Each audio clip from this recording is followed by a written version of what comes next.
जज्बात भड़काने की कोशिश की जा रही है, ये गलत है सरासर। जब भी मुसलमानों के रिफॉर्म की बात आती है, फलाह बहबूदी की बात आती है और भारत सरकार कुछ करना चाहती है, तो इस तरीके से कुछ इंटरेस्टेड पीपुल, इंटरेस्टेड लोग या कुछ ग्रुप वो आकर के मुसलमानों को जज्बात भड़काते हैं, जो सरासर गलत है। एनआरसी CAA आया था, जब भी भारत सरकार ने आधिकारिक तौर पर कहा था आम मुसलमानों को इससे कोई लेना नहीं, लेकिन उनको भड़काया गया, उनको गुमराह किया गया कि तुम्हारी नागरिकता छीन जाएगी, ये तुम्हारे खिलाफ है। वो भड़कावे में आकर के रोड पे आए। आज उन बच्चों पे केस लगे हुए हैं, उनमें से कई लोग तो आज जेलों में हैं। जो सरकार पार्लियामेंट में बोल रही है वो आधिकारिक बयान है, उसको कंसीडर किया जाए, उसको माना जाए, सुना जाए, समझा जाए और अपना खुद का दिमाग अप्लाई कराया जाए, किसी के बहकावे में ना आए। देखिए, वक्फ अमेंडमेंट बिल जो भारत सरकार ला रही है, भारत सरकार ने अपनी मंशा पहले ही जाहिर कर दी थी जब इसको पार्लियामेंट में पहली बार लाए थे JPC को भेज करके, और ज्वाइंट पार्लियामेंट्री कमेटी ने तमाम पक्षों को बहुत पेशेंटली सुना है। सबको सुनने के बाद में एक रिपोर्ट तैयार करके भेजी सरकार को, और अब उम्मीद है कि जो बिल आएगा वो बहुत अच्छा बिल आएगा। उस पर सार्थक चर्चा भी होनी चाहिए और चर्चा होकर अच्छा बिल पास होगा। लेकिन आपका जो सवाल है कि जहां तक मुसलमानों को भड़काया, बिल्कुल ये बात सही है। पिछले कुछ दिनों में जो बयान देखने में आए हैं कि लोगों को ये जज्बाती तकरीर करके बताया जा रहा है कि आपकी मस्जिद छीन जाएंगी, दरगाहें छीन जाएंगी, इमाम बाड़े छीन जाएंगे, ये बातें सरासर गलत है। देखिए, डेमोक्रेसी में पक्ष विपक्ष, सहमति असहमति एक डेमोक्रेसी का पार्ट है, और कोई संवैधानिक तरीके से अगर प्रोटेस्ट भी करते हैं तो उनको अधिकार है, करें, कोई इश्यू नहीं। हो सकता है कुछ क्लॉज से उनको आपत्ति हो, लेकिन जहां तक मेरा मानना यह है कि मौजूदा वक्फ एक्ट जो है उसमें अमेंडमेंट की सख्त जरूरत है, और मुसलमानों को किसी तरीके से भी इससे डरने की जरूरत नहीं है।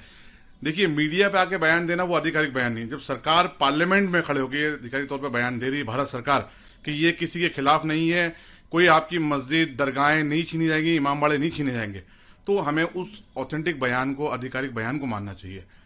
और जो जज्बात भड़काने की कोशिश की जा रही है, ये गलत है सरासर। जब भी मुसलमानों के रिफॉर्म की बात आती है, फलाह बहबूदी की बात आती है और भारत सरकार कुछ करना चाहती है, तो इस तरीके से कुछ इंटरेस्टेड पीपुल, इंटरेस्टेड लोग या कुछ ग्रुप वो आकर के मुसलमानों को जज्बात भड़काते हैं, जो सरासर गलत है। वक्फ बिल में समय की आवश्यकता है?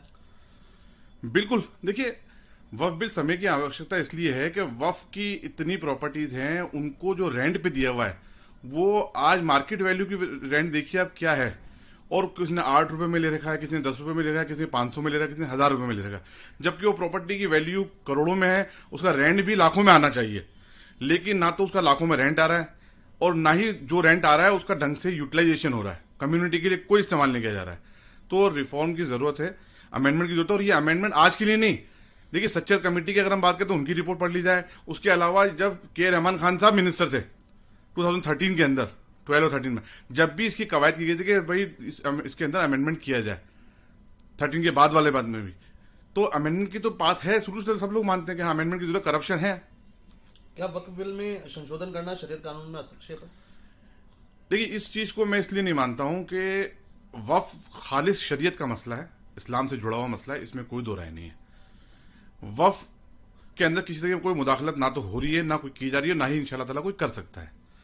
हिंदुस्तान में 1954 में वक्फ की प्रॉपर्टीज को रेगुलेट करने के लिए, मैनेजमेंट करने के लिए एक वक्फ एक्ट बनाया गया। उस वक्फ एक्ट के तहत वक्फ बोर्ड का गठन किया गया। उसके बाद में अमेंडमेंट करके सेंट्रल वक्फ काउंसिल का भी गठन किया गया। और वक्फ बोर्ड और सेंट्रल वक्फ काउंसिल के अंदर, जैसे वक्फ बोर्ड के अंदर चेयरमैन होता है, तो चेयरमैन जिसकी सरकार होती है जिस स्टेट में, उसका ही चेयरमैन बनता है, ये भी देखने में आया। मेंबर जिनकी सरकार होती है उन्हीं के मेंबर बनते हैं। सीईओ होता है। तो ये तो कोई वक्फ में कहीं दिया हुआ नहीं है, शरीयत में दिया हुआ नहीं कि अब सीईओ अपॉइंट होगा, वक्फ बोर्ड बनेगा, लेकिन नहीं, ये एक भारत सरकार ने हिंदुस्तान के आईन के तहत एक सिस्टम बनाया वक्फ की प्रॉपर्टी को रेगुलेट करने के लिए, मैनेजमेंट करने के लिए और पब्लिक को उसका लाभ पहुंचाने के लिए। लेकिन हुआ क्या, पिछले जितने भी अमेंडमेंट हुए हैं उसके बाद में भी ये देखने में आ रहा है कि आज तक करप्शन है, वक्फ की तमाम प्रॉपर्टी पे इंक्रोचमेंट हो चुका है, और वक्फ की किसी भी प्रॉपर्टी से कौम को, मुसलमानों को, जो लोअर तबके के मुसलमान हैं जिनकी जो गरीबी रेखा के नीचे, उनको किसी किस्म का फायदा नहीं हुआ। जबकि वक्फ, अल्लाह की राह में वक्फ इसलिए किया जाता है कि उस वक्फ के पैसे का, उस वक्फ की आमदनी का, उस वक्फ की प्रॉपर्टी का इस्तेमाल गरीब गुरबाओं की रोजी रोटी के लिए हो, उनकी जान माल के लिए हिफाजत के लिए हो, उनकी तरक्की के लिए हो। लेकिन ऐसा देखने में आया कि ऐसा कहीं इस्तेमाल नहीं किया गया। क्या आम मुसलमान का वक्फ कानून से सीधा संबंध है?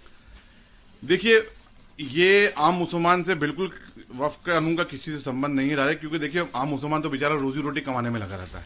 सुबह घर से निकलता है, शाम को घर में घुसने से पहले सोचता है कि मेरी जेब में 100-200 रुपए आएंगे तो अपने घर में रोजी रोटी पहुंचाऊंगा। वक्फ का जहां तक मामला है, वक्फ से वही इंसान जुड़ता है जो वक्फ प्रॉपर्टी करता है, डेडिकेट करता है वक्फ। बाकी उन्हीं को ही उसका लाभ होता है, उन्हीं को उनका नुकसान होता है। और आज जो ये माहौल बनाया जा रहा है, देखिए एनआरसी CAA आया था, जब भी भारत सरकार ने आधिकारिक तौर पे कहा था आम मुसलमानों को इससे कोई लेना नहीं, लेकिन उनको भड़काया गया, उनको गुमराह किया गया कि तुम्हारी नागरिकता छीन जाएगी, ये तुम्हारे खिलाफ है। वो भड़कावे में आकर के रोड पे आए।